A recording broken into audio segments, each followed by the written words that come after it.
33e journée de Betclic Elite, le basket pro français dans ton écran by la LNB, voici ton résumé. En cas de succès contre Foss, Nancy pouvait valider son maintien. Le SLUC a son destin entre ses mains et se montre d'entrée très tranchant. Gros dunk de Scott, 17-6 en 7 minutes. Très belle entame des locaux qui finissent bien ce premier quart. Ike Nwamou sanctionne à 3 points.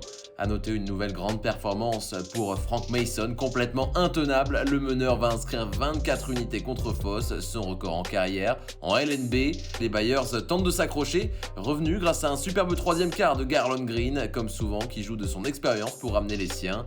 Mais Nancy garde son avantage et file vers la victoire. Mike Scott, proche du double-double, se glisse encore dans la raquette avec du toucher. 79-65, un an après avoir célébré en mai 2022 la montée, Nancy célèbre en 2023 le maintien.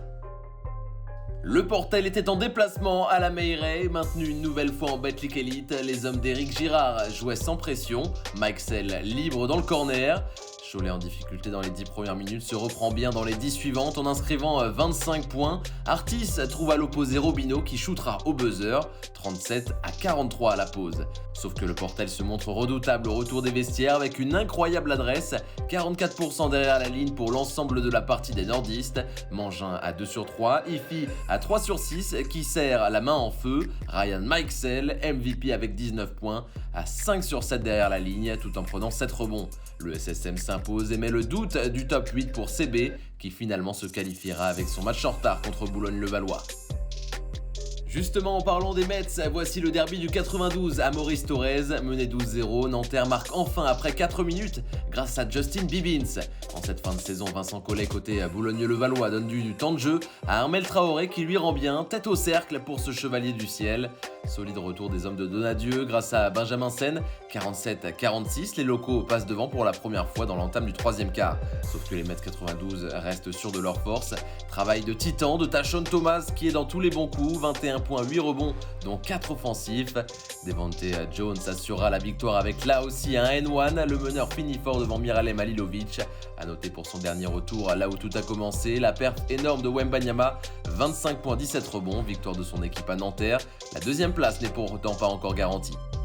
Strasbourg-Pau, le match aller avait eu lieu lors de la toute première journée de championnat avec une victoire à l'époque de Pau, mais l'élan béarnais avec la victoire de Nancy est officiellement en Pro B. Marcus Keane met déjà le feu. Bon retour des béarnais avec une bonne défense de Chikoko et un Stockton qui ne perd pas le temps. Sané adore les transitions avec le premier shoot extérieur pour son équipe. Une possession d'avance pour les Sigmen qui peuvent toujours compter sur Keane. Nouveau match à plus de 20 points pour le meneur et son équipe va alors s'envoler au score. 5e bambinette pour Keane et Chikoko est battu, victoire Strasbourg. Le BCM à Dijon pour tout tenter dans ses dernières rencontres pour encore croire aux playoffs. La JDA attaque fort, 14-5, puis déjà 16-5 grâce à Rovat. Les Maritimes commettent beaucoup trop d'erreurs dans ces 20 premières minutes. Contre-attaque éclair pour Marquis McDuffie qui fait exploser Jean-Michel Geoffroy sur un dunk puissant. 60-42, les Dijonnais mettront assez rapidement fin au suspense avec un Grégor Rovat très appliqué, 9 points, 4 rebonds et 6 passes pour le Slovène qui transmet à Holston et qui shoot depuis son salon. Son ancien coach Laurent Leniam tentera des coups tactiques pour relancer le scénario. Szilard Benke finit dans la peinture, mais dans la fin de match, c'est le MVP 2019 qui conclura l'affaire. 26 points pour le lutin diabolique qui préchauffe juste avant le début des playoffs. 21e victoire pour la JDA Dijon cette saison, c'est encore mieux que l'an dernier en termes de bilan. Paris avait une belle affaire à tenter à domicile contre Bourg-en-Bresse. Le club de la capitale en cas de succès pouvait prendre seul la 8e place. Bégarin s'offre l'un des posters de l'année, assassinat sur le pauvre Brima. 38-30, Axel Julien tente de ramener son équipe au score. Superbe drive de l'international de possession d'écart. Ce qui aura bien lieu, les hommes de Freddy Fotoux au retour des vestiaires ont fait le boulot. Juan Bégarin a le geste pur ici pour offrir une belle passe à Evans. Paris reprend les commandes. Evans a 14 points et 100% de réussite. 50% pour Palmer, de près qui aura l'audace, lui, d'égaliser pour la JL Bourg. 68 partout, il reste 3 minutes 30 avant une excellente fin de partie des locaux qui inscriront 14 points dans les 3 dernières minutes. Paris est en pôle pour finir à la 8e place. Limoges-Roanne à Beaublanc, deux équipes maintenues en Betclic Elite mais sans espoir de jouer les playoffs. Spectacle malgré tout offert. Moody pour March, ça régale toujours. Le CSP qui avait fini 4e l'an dernier doit digérer cette grande déception. Wojciechowski au combat. Dès le début de la deuxième mi-temps, on va avoir le droit à l'action du match. Observez plutôt cette accélération de Thomas Kissling pour s'offrir un Thomas bestial. Morin est sur la photo.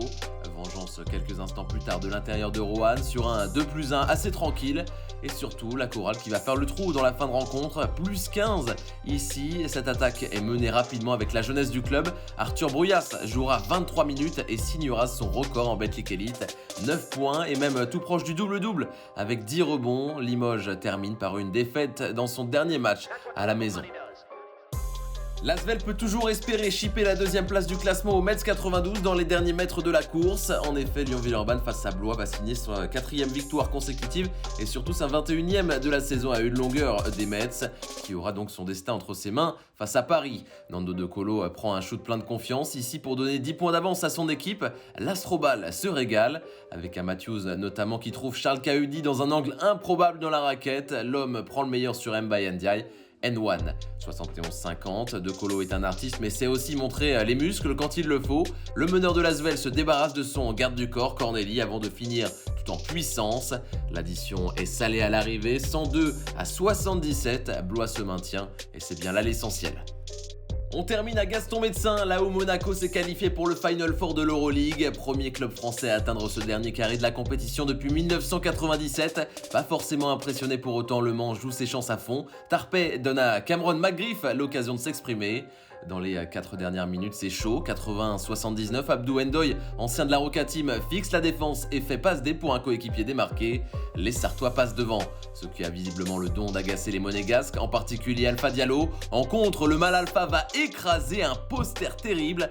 À deux mains, le pauvre Matt Morgan sert ici de punching ball sur le replay.